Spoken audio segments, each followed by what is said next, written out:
बोले कितने बजे वरदान देने आऊं? कहा सुबह 8 बजे आ जाना, जिस समय पंडित जी पूजन कराने के लिए आते हैं वहीं पर वरदान मांगना है। अंधा व्यक्ति 7:45 बजे आ गया। भगवान शंकर 8 बजे उपस्थित हुए। कहा मांग लिया? सोच लिया? बोले सोच लिया। कहा एक ही वरदान? बोले एक वरदान। तो कहा सुनो, हम एक वरदान मांगते हैं, अंधम दरिद्रीण च प्रिया विहीनः। अंधा है, दरिद्री है, प्रिया विहीनम, पत्नी नहीं है, अभिक्षेश्वर याच परम त्वमेक।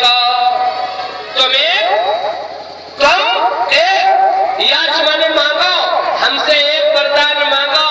जैसे ही कहा एक वरदान मांगो तो वो कहने लगा सुनो प्रभु, नेत्रेण नापि।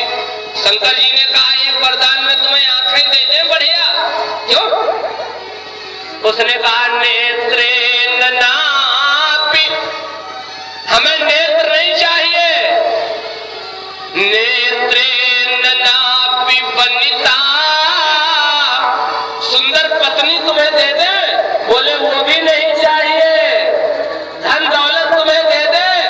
बोले वो भी नहीं चाहिए। शंकर जी थोड़े तामसी देवता, बोले यार सब कुछ नहीं चाहिए तो बोल फिर क्या चाहिए?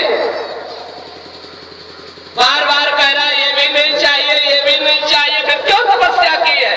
क्यों मेरा नाम लिया है? वो कहने लगा प्रभु एक वरदान मांगता हूं, पहले त्रिवाचा भरो कि जो मांगोगे वही दूंगा।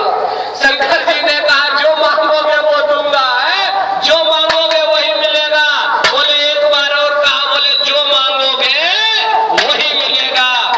आज वो अंधा कहने लगा सुनो, छत्राभिराम सुत अदर्शन विद्या,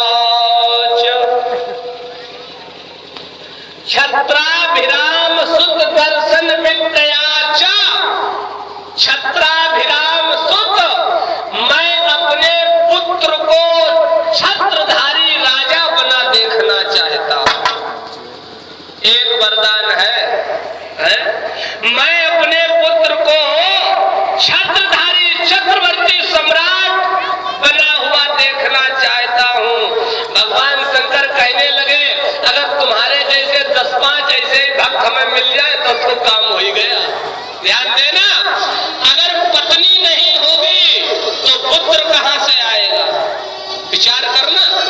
और अगर धन दौलत खजाना रुपया पैसा नहीं होगा तो वो छत्रधारी राजा कहां से बनेगा? और इतना ही नहीं, अगर आंखें नहीं होंगी तो देख कहां से पाएगा? बोलो एक ही वरदान में सब मिल गया? मिला? भगवान शंकर इतने बड़े दानी हैं, तुरंत ही एक मस्त कहा छत्रधारी पुत्र प्राप्त हुआ। अब एक तो भस्मासुर की कथा खूब ही सुनी होगी है। भस्मासुर ने नमः शिवाय किया। शंकर जी ने कहा वरदान मांगो। भस्मासुर ने कहा जिसके सिर पे हम हाथ रख दे वही भस्म हो जाए। शंकर जी ने कहा जाओ एक मस्त वैसे ही होगा।